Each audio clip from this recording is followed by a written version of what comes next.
Hello students, in yesterday's class we have learnt what is meant by Argand plane and what is a polar representation of a complex number. What is a polar representation of a complex number which can be expressed in the form of r comma theta, right? What is r? R is modulus of z and theta is the angle which OP makes with the positive direction of x-axis. Positive direction of x-axis, you have to note this. Right?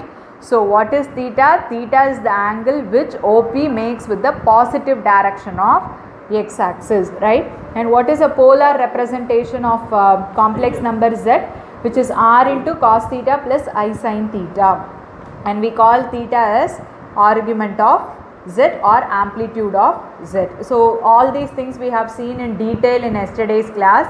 So in today's class we are going to see in particular how to find this argument of z, right? Let me tell you how to find the argument of z now. See how to find the argument of a complex number. The range of theta is very important here, where theta lies in between minus pi and pi. In between minus pi and pi. This range of theta is called the principal argument of z. In all the problems we will take only the principal argument of z unless and until it is mentioned in the question. If they don't mention anything about the range of theta, we will go with minus pi to pi only. We will go with minus pi to pi only. This is very important point to be noted, right? Just like that, as we solve problems in the trigonometry, you should not give your theta value. Theta should lie in between minus pi and pi, which is called the principal argument of z, and we will stick on to this range only if nothing is mentioned in the question. In general, we will write the theta value between minus pi and pi, which means minus 180 and 180. Alright, now I will tell you how to calculate your theta. What is your P point? P point is x comma y. Right, P is your x comma y. What is your x and y? If z is equals to x plus iy, if z equal to x plus iy, then the point P we will plot by real part comma imaginary part, right? So when P lies in the first quadrant, then theta should be measured in this way, from here to here, right? When P lies in the second quadrant, theta should be measured from here to here. Right? When theta lies in the third quadrant, see, it is measured from this way, in the sense clockwise direction. When theta lies in the first and the second quadrant, the angle is measured in the anti-clockwise direction, in this way. When theta lies in the third and the fourth quadrant, angle is measured in the clockwise direction. Hope you can make out the difference. If theta lies here, you should not measure from here to here. From here to here, if you measure, it will go beyond 180 degree. But our range is minus 180 to 180 only. So we will consider it as a 0 to pi. Yes. So this is positive range. And below we will take it as a negative range. So when theta lies in the third quadrant, we will consider as a negative of second quadrant. When theta lies in the fourth quadrant, we will consider it as a negative of the first quadrant. Hope you understood. I repeat, the principal argument of z is the range where theta lies between minus pi and pi. We won't consider theta value when it lies in the third quadrant as pi plus theta. Normally when it lies in the third quadrant, we will express it as pi plus theta only. We should not express here as pi plus theta, because when we express as pi plus theta, it will become a value more than 180.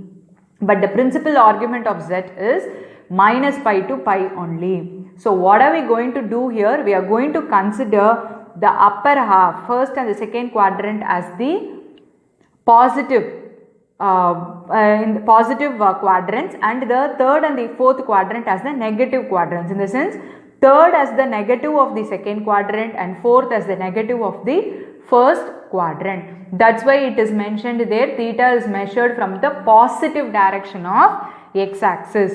From the positive direction of x-axis only you should measure. So in general, if the theta lies in the first quadrant, we will take the actual value. Whatever angle it is, that will stand as the value of theta, right? When it comes in the second quadrant, as usual, we will take it as pi minus alpha, right? That is the usual value.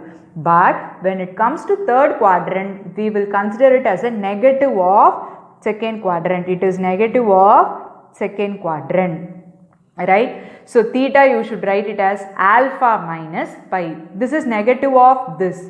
So minus of alpha, pi minus alpha, which is nothing but alpha minus phi. And fourth quadrant is negative of first quadrant. So if it is alpha, you should take the theta value as minus alpha. Hope you understood. I repeat, when theta lies in the first quadrant like this, when theta is there in the first quadrant, that value of theta we will take as such. When theta lies in the second quadrant, we will write as usual pi minus that value. When the angle lies in the third quadrant, we won't take it as pi plus theta. Instead, we will take it as negative of second quadrant. Therefore, it will be alpha minus pi. When the angle lies in the fourth quadrant, we will take it as minus of first quadrant. So, minus alpha. Hope you understood now. Why are we treating like this? Because the principal argument of z range is between minus pi to pi only. Right? That's why we are taking values like this. You have to remember this. This is only for the argument of z. Right? Now let us see how can we solve the problems now. Now let us solve problems in exercise 5.2. Find the modulus and the arguments. Your first question is z is equals to minus 1 minus I root 3. So what is your x here? Minus 1. What is your y? Minus root 3. Along with the sign only you should take. Now what is your r? R is modulus of z. Modulus of z is square root of x square plus y square. What is your x?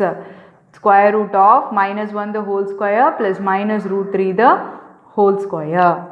Right?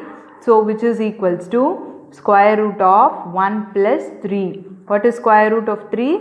Root 4, which is nothing but 2. So the modulus of the given complex number is 2.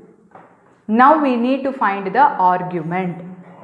Right? How can we find our argument? To find our argument means theta. Right? So what is the relation between theta, x and y? X is r cos theta. Y is r sin theta. Yes. So what is x now? So from this, what is your cos theta? Cos theta is x by r. What is your sin theta? Sin theta is y by r. So this implies cos theta is equals to minus 1 by 2 and sin theta is equals to minus root 3 by 2. Right? We have just substituted. Now see, all silver tea cups. Now cos is negative and sin is also negative. So where it will lie? Cos is negative and sin is also negative. Here all are positive. Here sin is positive. Here cos is positive. Therefore only in the third quadrant both sin and cos will be negative.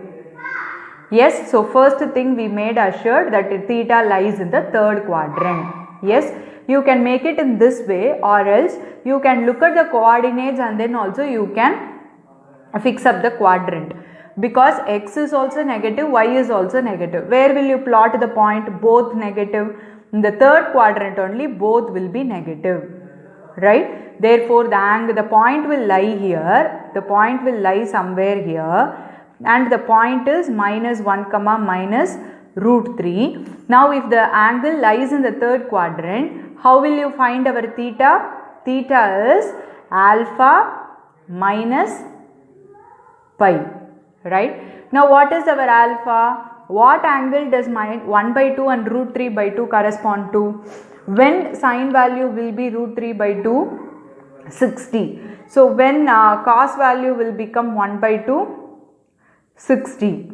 Right? So theta is, therefore alpha, right? Alpha is, what is alpha now? 60 degree. 60 is nothing but pi by 3. Now alpha is pi by 3.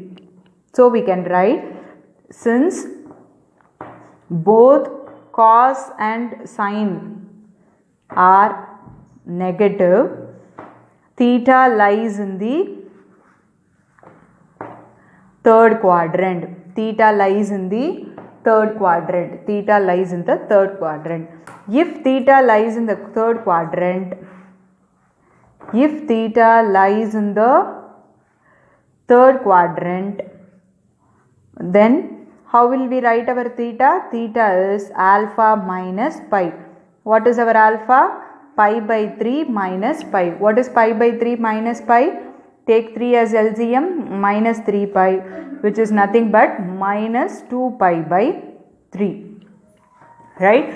So your argument is minus 2 pi by 3. Hope you understood. Yes, so what we did, finding modulus, I hope no one will have doubt. How will you find your argument? Find cos theta and sin theta. Now assign your theta first. When it will be cos value will become half, and when sin value will become root 3 by 2 only at angle 60 degree. Therefore your alpha should be 60. We cannot take theta as directly 60 because we need to assign in which quadrant it lies, right? Here both cos and sin are negative, therefore it lies in the third quadrant. If you are unable to judge like this, I told you, you can judge by looking at your point. Your point is minus 1 comma minus root 3. So when both x and y value will be negative only in the third quadrant. So your point is here. So now how will you calculate your theta? Your theta should be calculated from here to here. I explained you, right? When theta lies in the third quadrant, it should be calculated from here to here, and it can be written as alpha minus pi. So it is calculated from here to here, alpha minus pi. First we need to find what is our alpha. Alpha is 60 degree, which is nothing but pi by 3. So theta is going to be pi by 3 minus pi, which is minus 2 pi by 3. This is our argument of Z. Yes, hope you understood. Let us move on to the next question now. Now let us move on to the next question. The next question is convert into polar form. What is the polar form of a complex number? We learnt in yesterday's class. Z is equal to R into cos theta plus I sin theta. So to express in the polar form also we need to know what is our R and what is our theta. Then only we can express, right? So the same procedure as we did in the previous problem. We have to find first what is our R, what is our theta, then at last we have to substitute in this. That's it. So let us continue. What is our x value? 1. What is our y value? Minus 1, because it is minus I. Alright. Now what is our R? R is modulus of Z, which is square root of x square plus y square, which is equals to 1 plus 1, which is root 2. So R is root 2. Now we need to find our theta. So we can easily judge x is positive, y is negative. So where it will lie? X is positive, y is negative. So obviously the point will be somewhere here.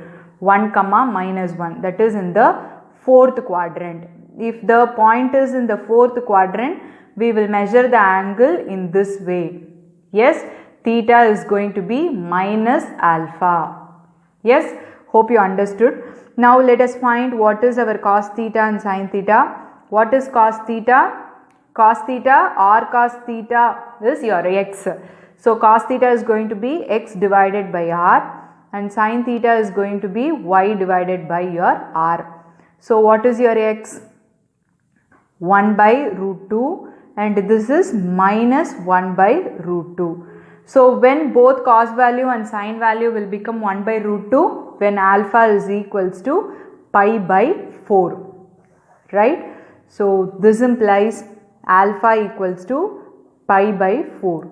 But since cos is positive and sin is negative, theta lies in fourth quadrant. Yes or no?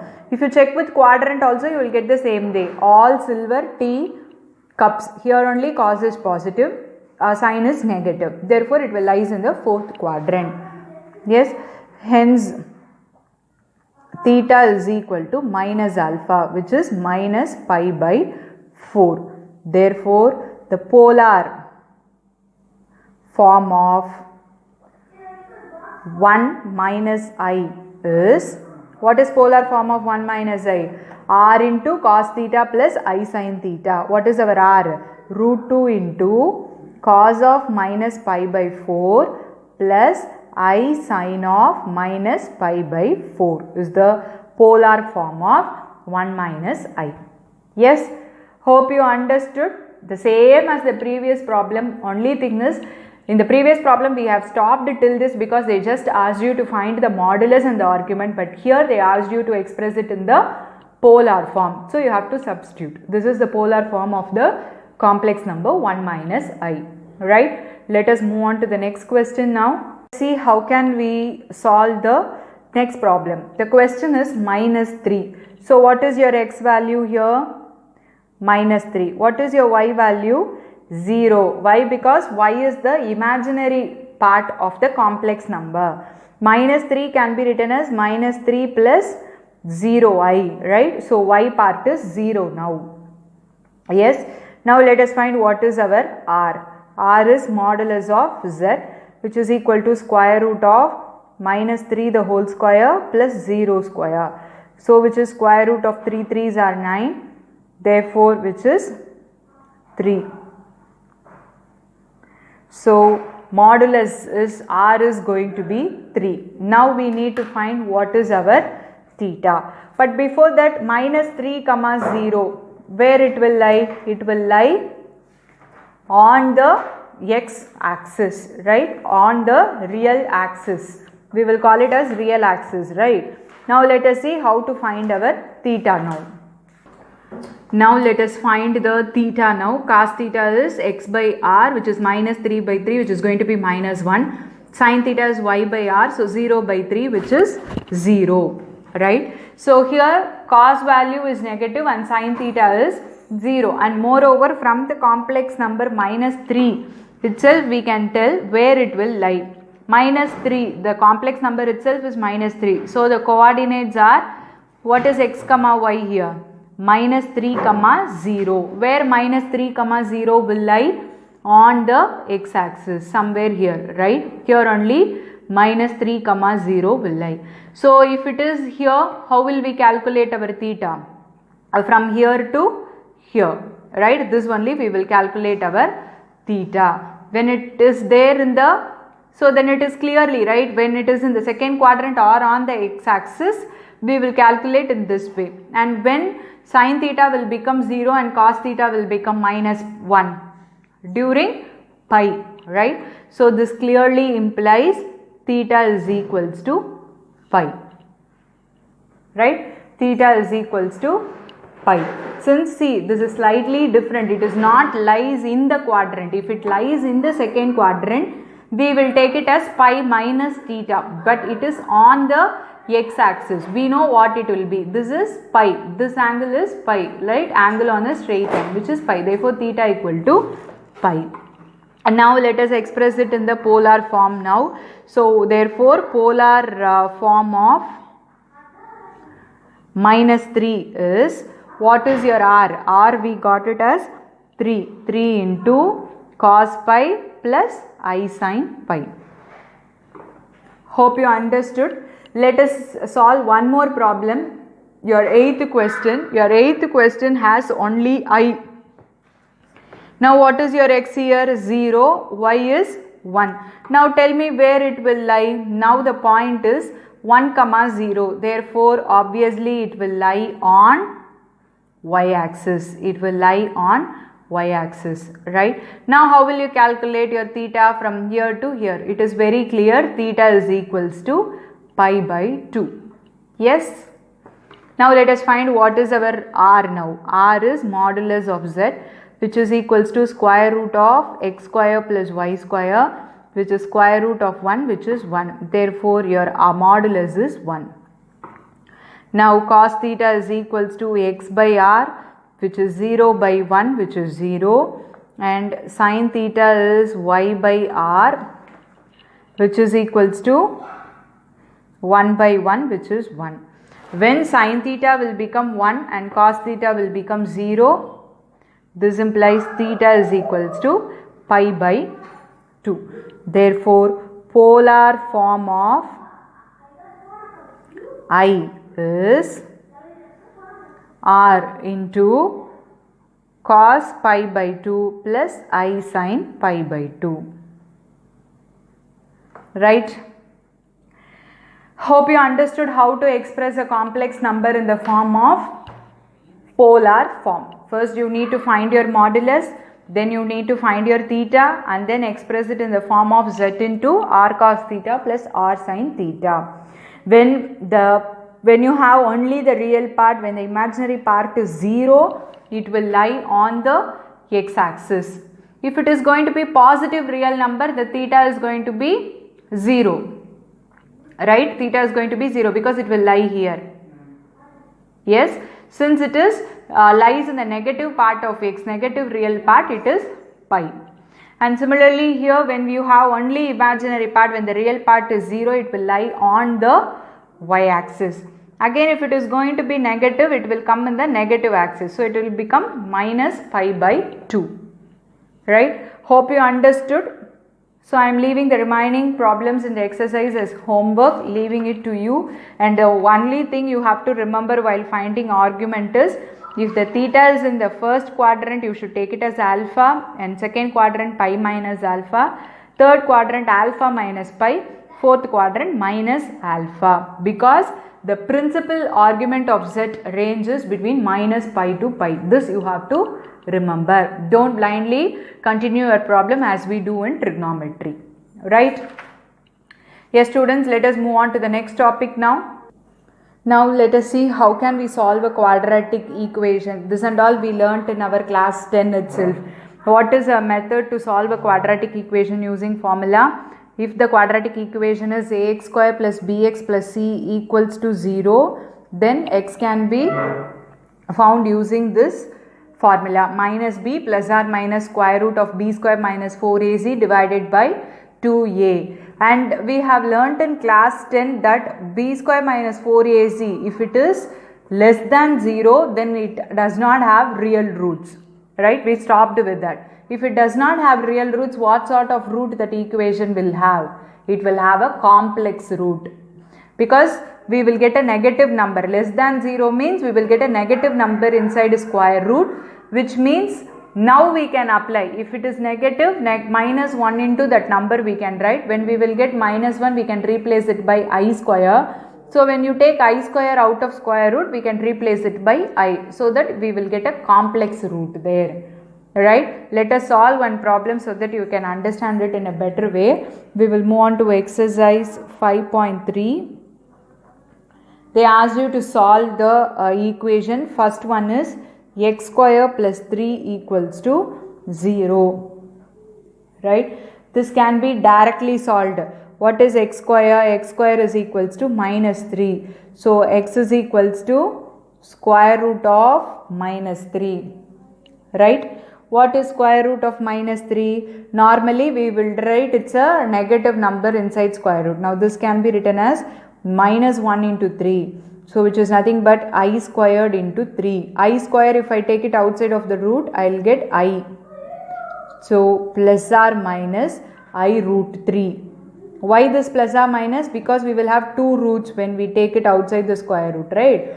So it is plus or minus I root 3 or root 3. I is the solution for this x, or else you can solve using this formula by substituting the a, b, c values. What is a? Coefficient of x square. B is coefficient of x. X term is not there. So b value will become 0. C is constant term. Yes. Let us see how can we solve the next problem now. Now see how can we solve this. What is a here? 2. What is b? 1. C is also 1. Now what is x value? Minus b plus or minus square root of b square minus 4ac divided by 2a, which is equal to minus b value is 1 plus or minus square root of b square 1 square minus 4 into a value is 2, c value is 1 divided by 2 into 2, which is equal to minus 1 plus or minus square root of 1 minus 4 2s are 8 divided by 2 2s are 4. which is equal to minus 1 plus or minus square root of minus 7 divided by 4.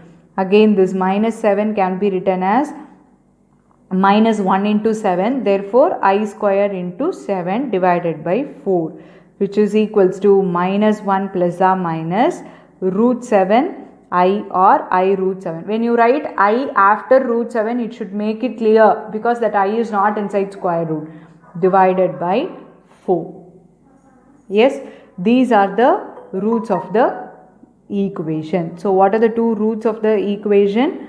Minus 1 plus I root 7 by 4 and minus 1 minus I root 7 by 4. That's it. So whenever you have a negativity inside square root, you have to replace it by I square. That's all. Yes? Hope you understood.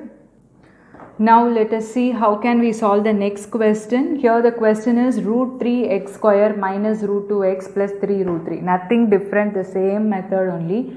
I have done this problem for you because we have coefficients in root. That's why I have done it for you, but the procedure is same. So what is the coefficient of x square? A, which is root 3, right? So b is minus root 2, c is 3 root 2. Just substitute in the formula. We will get minus b means minus into minus, it will become plus. So plus root 2 plus or minus square root of b square minus root 2 the whole square minus 4 into a value is root 3, c value is 3 root 3. This is mere calculation, divided by 2 into root 3. Root 2 plus or minus, root 2 if you square it, it will become 2, minus if you square it will become plus, minus 4 3s are 12, right? 4 into 3, 4 3s are 12, root 3 into root 3 is going to be 3. So next step, 12 3s are 36, so 2 minus 36 is going to be minus 34, remaining things and all will be same. Then negative, we can write it as I outside. So square root of 2 plus or minus I root 34 divided by 2 root 3 is the solution of the given quadratic equation. Right? So let us see one more problem in this exercise. Question number 9. Here we have the c value as 1 by root 2. So what will happen here? Minus b minus 1 plus or minus square root of b square minus 4a c value divided by 2a, which is equals to, how can we cancel this? 4 I can write it as 2 into 2, right? Root 2 into root 2 is 2. So 1 root 2 we can cancel. So we have 2 root 2 divided by root 2. Now, in order to express it as a complex number, we can take anyhow, we cannot do anything with this. We cannot subtract 1 from 2 root 2, alright? And moreover, this is going to be negative number only. Yes or no? We are subtracting 1 from 2 root 2. Already 2 is more than 1 and we are going to multiply the 2 with the root 2 value. Then obviously it is going to be more than 1. If we subtract, we will get a negative number. So take one minus. Obviously it is going to be a complex root. So take one minus common, 2 root 2 minus 1. But you don't want to simplify it. You can leave it as such. So because instead of this I am replacing it with I. That's all. So the value of x is minus 1 plus or minus I root of 2 root 2 minus 1 divided by 2. Hope you understood. So with this, let us wind up today's class. So what are all the things we learnt in today's class? We have learnt how to express a complex number in the polar form by finding its modulus and argument. And then we have learned how to solve quadratic equations which have complex roots. Right? So do these problems as homework from exercise 5.2 and 5.3. If you have any doubts, you can ask me. In tomorrow's class, we will solve the miscellaneous exercise. Thank you, students.